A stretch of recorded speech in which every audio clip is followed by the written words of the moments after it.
This is your reality check.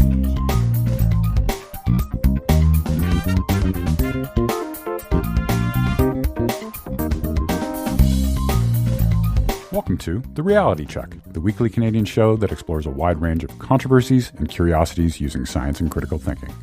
Today's June 21st, and it's just me, producer Pat. As I mentioned last week, Darren is currently in Spain, and we won't be doing regular panel shows for a couple of weeks. We do have some interviews and other good stuff coming your way, though.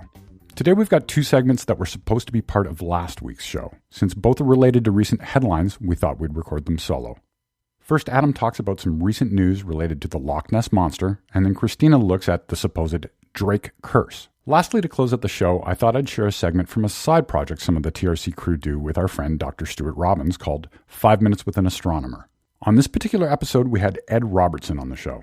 Ed is probably best known as the frontman of the band Barenaked Ladies and the guy who wrote the theme to the show, The Big Bang Theory. He's also big into science and critical thinking. Ed asked Stuart an interesting question about where the Earth's atmosphere ends and space begins. I hope you enjoy all three segments, and I'll talk to you next week. Now, as Pat probably mentioned at the top of the show, this is a segment that was originally going to be used last week. Unfortunately, my son was sick. Now he's fine, but we couldn't do that show. Since this is a timely segment, and I think it's going to change a lot by the time we come back, I wanted to get this done now, and there'll probably be a follow-up once the show is back for what's finally revealed. And we'll see in the segment what that's going to be.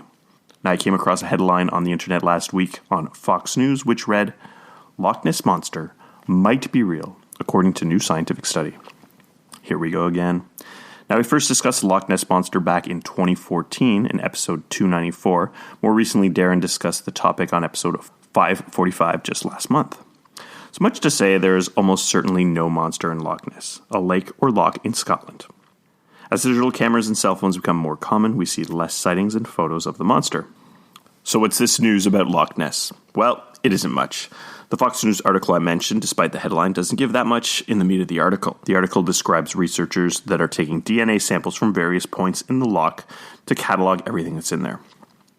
Professor Neil Gemmell of the University of Otago in New Zealand says the results were, quote, surprising.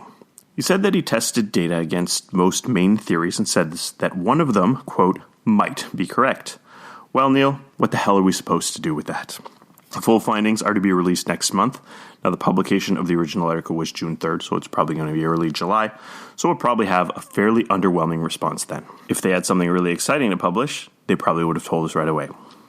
So what exactly is going on here? I wasn't too satisfied with the detail on the Fox article, but wasn't sure there was much else to learn. I found coverage by IFL Science, which for whatever reason was totally going along with the nonsense hype, with the headline, "Scientists have analyzed DNA from Loch Ness, and they made a surprising discovery."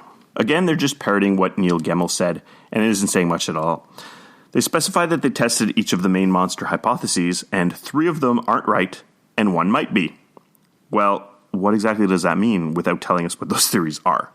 Is the Loch Ness Monster is real and it's a plesiosaur in the aren't right category, or is it the one that might be true? Because there's a huge difference there. If the might be is something like, it's a bunch of seals, or it's an old log, or it was a scam, well, then this new research isn't really telling us anything interesting. Now, IFL Science references an article in The Scotsman, and I previously used them as a source for my 2014 Loch Ness article. So much to say, they would love for the monster to exist. With a little searching, I found the official site for the researchers doing this, LochNessHunters.com. Now, it's safe to say that they aren't just randomly profiling Loch Ness, they are looking for this monster. In very large text on the main site, it says, and I quote, "Finally, science can solve one of the world's biggest mysteries. Is the Loch Ness Monster real?" Now, the technique they used is called environmental DNA sampling, or eDNA sampling. It samples small samples left in the loch by various life forms. Not a bad idea. It's real science. Legit thing. Let's look at the plausibility that this research could somehow prove that the Loch Ness Monster is real. Many species of dinosaur, as well as the plesiosaur, which is not a dinosaur, went extinct roughly 66 million years ago during the Cretaceous-Paleogene extinction event, which killed some 3/4 of the species on Earth. It's the one you probably heard about. Now, despite what we're told in the movie and book Jurassic Park, DNA from that age can't actually have survived that long. So the upper limit on DNA survival is about 0.4 to 1.5 million years, and the plesiosaur went extinct 66 million years ago. So, if this sequencing technique actually did find plesiosaur DNA, We wouldn't know what to do with it. We wouldn't have a sample to compare it to. We wouldn't even recognize it. Just like realistically, they wouldn't have been able to actually clone all those dinosaurs in Jurassic Park because they wouldn't have known which DNA belonged to a dinosaur, which DNA belonged to anything not all that impressive. Maybe they cloned it all and they came up with the same thing a bunch of times. Now, some DNA fragments have been recovered from dinosaur bones, but we can't say for sure if they actually contain dinosaur DNA because we don't really have a frame of reference. Plesiosaur DNA, which is of the same age, would have the same challenges. And I didn't find evidence of any claims of DNA fragments that people thought were plesiosaur. So maybe if they had, even if it was unreliable, then they could say, okay, that was sequenced. We found something in the lake that roughly matched it, but that's not going on here. So if they find something claiming it's plesiosaur DNA, which would be the really impressive might be, it wouldn't mean much because they wouldn't really be able to prove it. Now, buried at the end of the Scotsman article is this gem. Professor Gemmell admitted that part of the reason for the delay in publishing the results was due to a series of failed attempts to film a television documentary. So we certainly see a lot of stuff like this on supposed educational channels, a History Channel and stuff like that. And it's not always that evidence-based or that realistic, and it can be a little disappointing. Now, this explains a lot about the way this was being teased out. It sounds like they wanted to have a documentary, they wanted to have something saucy, and they were kind of going for that, and maybe they didn't get it. This whole research is a bit suspect. While I appreciate the efforts for legitimate scientists to be doing real science to try to investigate these sort of claims, there are a lot of issues here. The way this information is being teased out with vague language is very intentional, and it's a way to generate more interest than the actual results likely suggest. Beyond this, we don't even know how sure they will be of their conclusion. We will have to wait a few more weeks to see what's up, but I won't be expecting any firm evidence of a dinosaur or something like it living in a lake in Scotland. So much to say. I'm curious to see what they do have to say when the actual press release does come out, and we'll be sure to talk about it again on the show.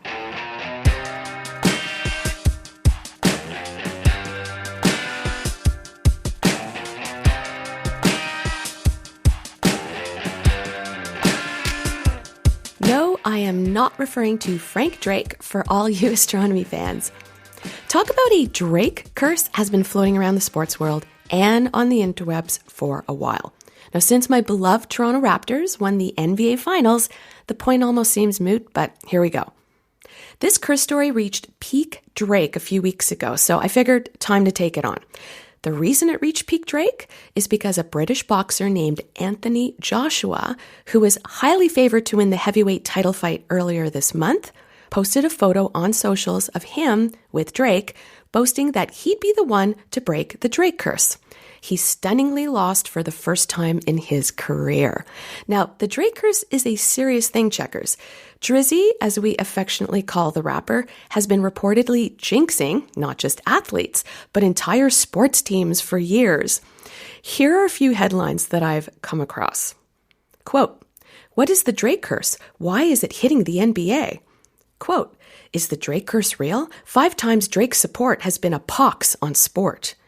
Or my favorite, quote, "The Drake curse might actually be a thing and fans have proof." Color me skeptical. When French pro soccer team Paris Saint-Germain shockingly lost 5-1 a few days after their fullback posted a photo of himself with Drake, Italian soccer club AS Roma publicly banned their players, jokingly of course, from taking photos with the rapper. Weeks before that, a player from Manchester City who posted a photo of him with Drake at his Manchester show went on to miss a penalty to lose in the Champions League quarterfinals. Not convinced yet? In January, Drake supported college football team Alabama Crimson Tide when they chased a national title. Now, once again, highly favored. However, they lost by a painful 44-16.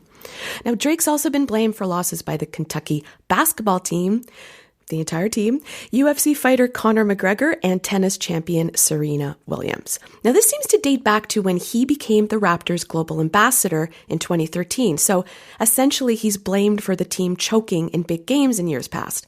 Of course, it has nothing to do with the players on the team. And as I said earlier, it almost seems like a moot point considering we won the NBA Finals. Now, I know we often have to walk a fine line between not always being the dick at a dinner party and staying true to our mission on this show of making sure people don't spread BS. I don't want to be the killjoy all the time when I hear someone say they're wearing their lucky jersey or whatever. If someone who's sitting on some great news says they don't want to tell me yet because they don't want to jinx it, my reply is always, I'm on a critical thinking podcast. Remember, I don't believe in jinxes. It works every time, by the way. They do spill the tea. Now, sports fans and players, notoriously superstitious. We've all seen the playoff beards. Is a curse, though, a thing? As Adam would say, it's nonsense. There's no mechanism for how a curse could possibly work. Insert a hologram of Carl Sagan here saying extraordinary claims require extraordinary evidence. Now, why do so many people still believe a curse is a thing? No surprise, good old confirmation bias is at play. We pick out details and we group facts together to back up our beliefs. We disregard the bits that don't fit, and we assign patterns to random things. We literally lie to ourselves to support our preferred narrative. An article in Applied Sports Psychology that I was linked to from the conversation called The Power of Superstitions and Rituals in Sports. It cites studies reporting that 4 out of 5 pro athletes claim to participate in at least one superstitious ritual before their sport. On a good note, there does seem to be some compelling evidence that this can help an athlete relax and feel a sense of control over their performance. On the flip side, Psychology Today cites research that, quote, suggests a correlation between superstition and clinical symptomology, including anxiety, depression, poor personality functioning, and more severe disorders such as obsessive-compulsive disorder and schizophrenia. Now, could it possibly get in an athlete's head that there really is a Drake curse and it affects their performance? Sports psychology is so key to an athlete's training to help get optimal performance. So if something's gnawing at you, sure, I can see how that would affect your performance.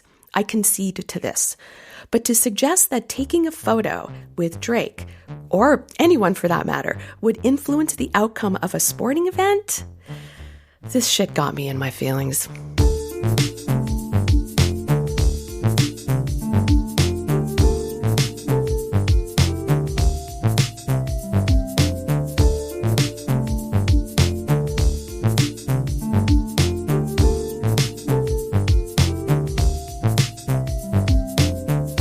So Ed is here because he has a question for Stuart.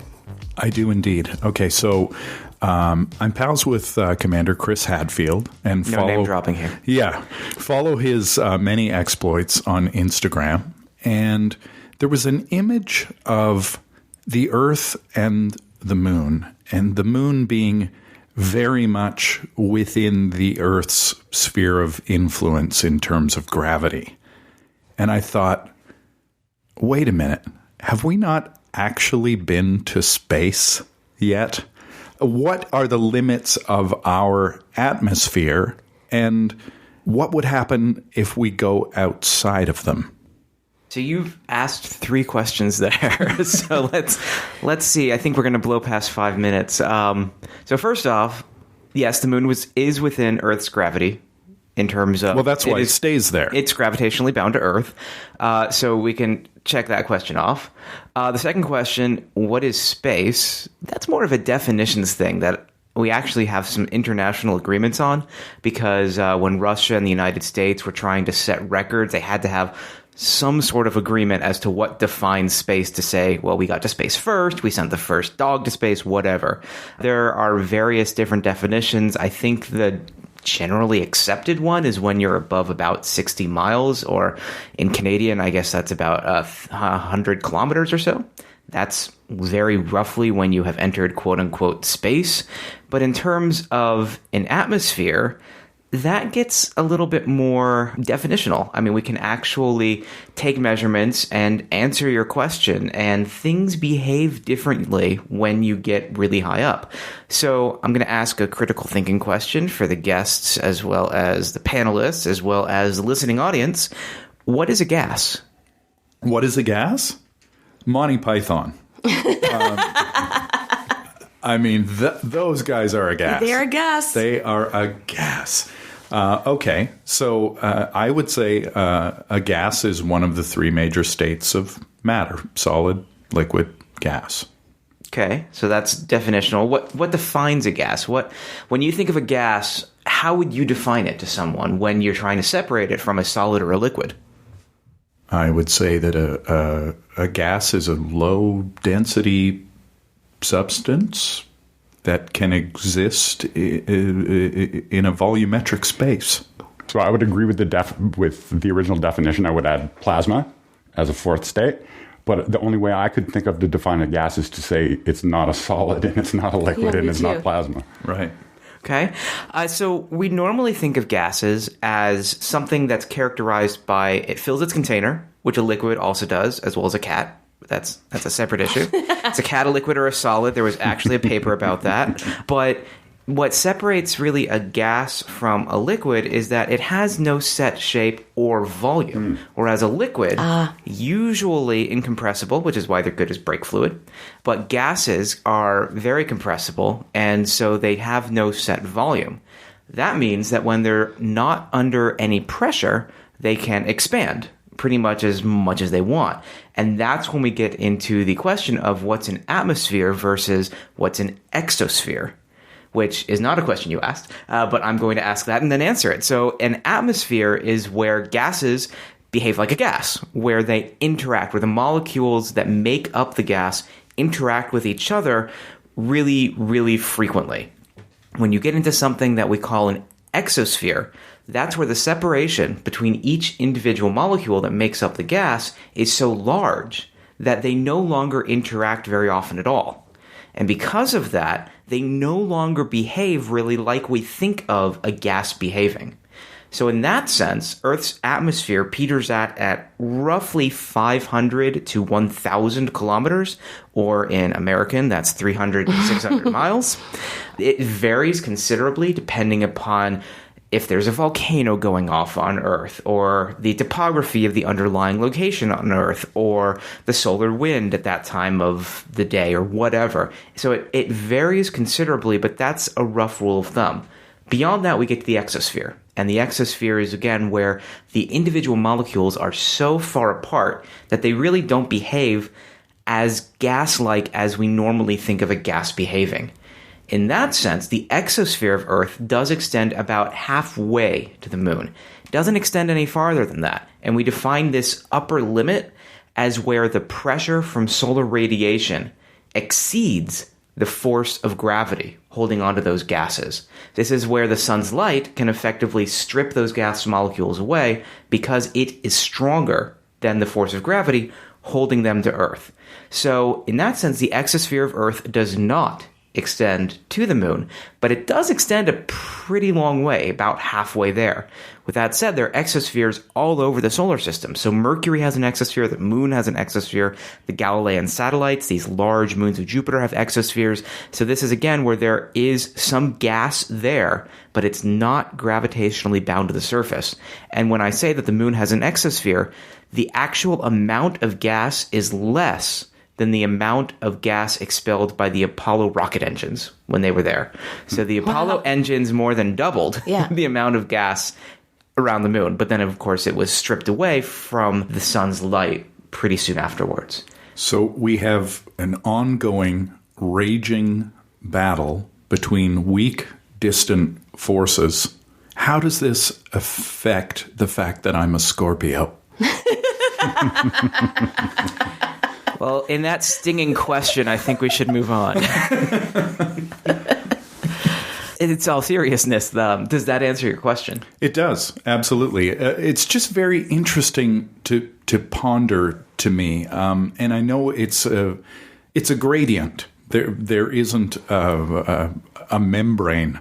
You know, the sphere of influence of the Earth ends, and it is space. I understand there are a lot of definitions, and it's a gradient. It's just very interesting. I think, as a layman, of course, I'm a layman, and you must have a lot of layman listeners. I think it's very interesting to entertain that idea of what is space, have we been there, and what does it mean to go there? Yeah, when you get into these definitions and you get into more a philosophical question of how do you define space? I mean, I would assume that Chris would want to define space as where he's been. So for that, it works. That's how I define Markham.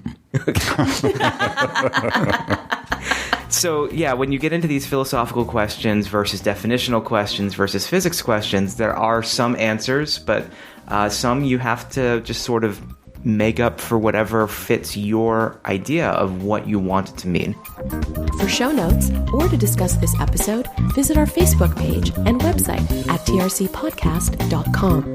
For general inquiries or to send a topic or parody suggestion, email info@trcpodcast.com. Help support the show by leaving a review on iTunes and liking us on Facebook. Follow us on Twitter at @TRC_podcast.